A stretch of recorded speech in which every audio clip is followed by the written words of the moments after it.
नमस्कार बच्चों, कैसे हो आप सब। आशा करता हूँ आप सब अच्छे होंगे। आज मैं आपके लिए लेकर आया हूँ अर्धवार्षिक परीक्षा कक्षा से विषय हिंदी का मॉडल पेपर, जो आपकी आने वाली अर्धवार्षिक परीक्षा के लिए मोस्ट इम्पोर्टेंट प्रश्न रहेंगे। तो आप सबसे निवेदन है कि वीडियो को पूरा देखें और चैनल को सब्सक्राइब करें। चलो वीडियो शुरू करते हैं। पहला प्रश्न, रस से खा लेती है, चिड़िया क्या खा लेती है? गेहूं के दाने, जुड़ी के दाने, चावल के दाने, अनार के दाने। तो जुड़ी के दाने। रस से चिड़िया जुड़ी के दाने खा लेती है। कॉर्निश पर चिड़िया के कितने अंडे थे? 4, 2, 3, 5। ऑप्शन नंबर स 3। कॉर्निश पर चिड़िया के 3 अंडे थे।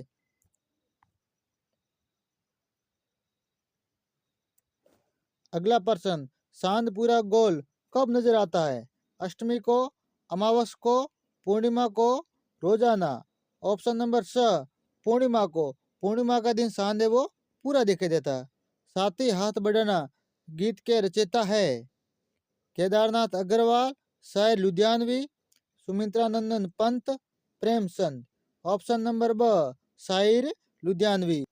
अगला प्रश्न, राज्यपाल को किससे सीट हो गई थी?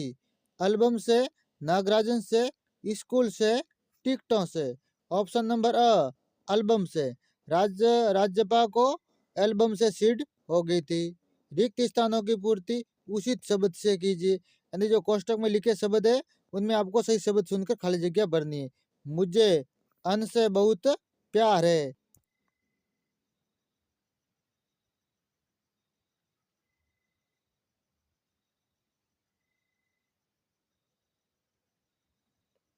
हाँ, छठी नदी का दिल टटोल कर, नीले पंखों वाली मैं हूँ, रस उड़ेल कर गा लेती हूँ, वह चिड़िया जो चोंच मार कर दूध भरे जोड़ी के दाने।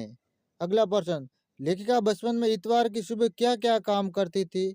लेखिका बचपन में इतवार के सुबह अपने मोजे धोती थी और अपने जूते पर पॉलिश करके चमकाती थी, यानी अपने जूते धोना और जूते पर पॉलिश करके उसको चमकाना और मुझे धोने का काम करती थी, यानी अपने खुद का काम करती थी।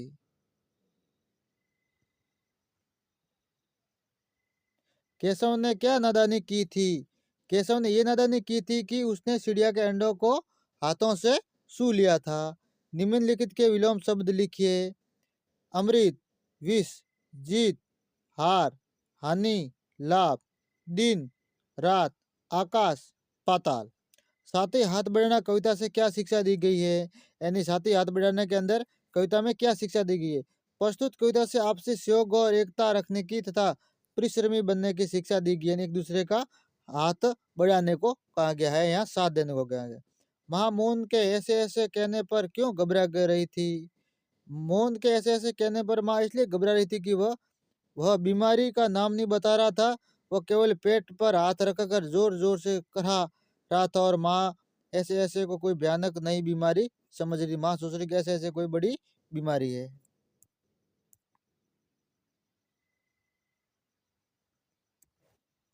राज्यपाल ने नागराजन की टिकट एल्बम अंगीठी में क्यों डाल दिया? सांकल खटखटाने की आवाज सुनकर राज्यपाल ने सोचा कि पुलिस आ गई है, तलाशी लेने पर वह पकड़ा जा सकता है, इसलिए उसने नागराजन का एल्बम अंगीठी में डाल दिया। किस में डाल दिया? अंगीठी में। सुभद्रा कुमारी चौहान लक्ष्मीबाई को मर्दानी क्यों कहती थी? रानी लक्ष्मीबाई ने वीर मर्दों अर्थात योद्धाओं की तरह अंग्रेजों से युद्ध किया, अत्यधिक वीरता दिखाकर झांसी की रक्षा करने का प्रयास किया, इसलिए कवित्री उसे मर्दानी कहते हैं। क्या कहते हैं? मर्दानी। खूब लड़ी वो झांसी वाली रानी थी। प्रकृति का जादू किसे कहा गया है?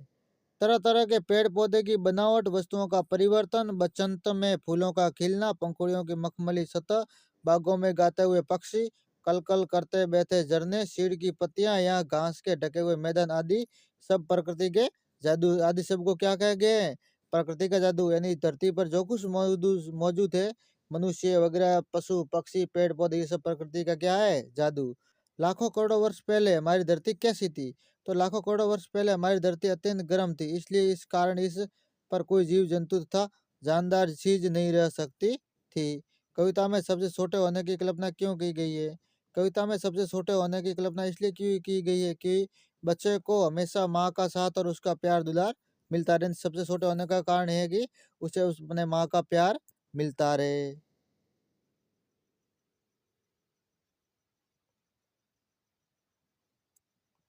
लोकगीतों की प्रमुख विशेषता क्या होती है बताइए। लोकगीतों की प्रमुख विशेषता ये है कि लोकगीत गांवों कस्बों आदि के संगीत है। ये त्योहारों और विशेष अवसरों पर गाए जाते हैं। लोकगीतों के लिए साधना की जरूरत नहीं होती है। इनके रचने वाले अधिकतर गांव में ही लोग रहते होते हैं, गांव के ही लोग होते हैं। लोकगीत दलीय रूप में गाए जाते हैं, यानी 10-15 में औरतें आपस में मिलकर लोकगीत गाते हैं। आश्रम में कॉलेज के छात्रों से गांधी जी ने कौन सा काम करवाया था? आश्रम में कॉलेज के छात्रों से गांधी जी ने कौन सा काम करा? आश्रम में आए कॉलेज के छात्रों से गांधी जी ने गेहूं बिनवाने का काम करवाया, क्योंकि उन छात्रों को अंग्रेजी ज्ञान पर बड़ा गर्व था और वे गांधी जी की सेवा करना चाहते थे। यानी अपने ज्ञान पर बड़ा गर्व था और गांधी जी की क्या करना चाहते? सहायता या सेवा। नगर से बाहर निकलकर 2 पग चलने के बाद सीता जी की क्या दशा हुई? नगर से बाहर निकलकर 2 पग चलने के बाद सीता जी के माथा से पसीना निकल आया और उनके मधुर होठ सूख गए। उन्हें बहुत थकान लगने लगी। तब वे आराम करने की पनकुटी बनाने के संबंध में पूछने लगी। यानी वो थक गई थी, इसलिए वो पूछने लगी कि कहीं आराम हो सके। अपने प्रधान अध्यापक को श्लोक मुक्ति हेतु आपको प्रार्थना पत्र लिखना है। तो ये प्रार्थना पत्र दिया गया, आप देख लो। ये मोस्ट इम्पोर्टेंट है। ये परीक्षा में 110% आएगा। ये वेरी वेरी इंपॉर्टेंट पर्सन है। और लास्ट वाले पर्सन के अंदर आपको 200 शब्दों के अंदर क्या करना है? इन दोनों में से एक पर, इन तीनों में से एक पर आपको क्या लिखना है? निबंध।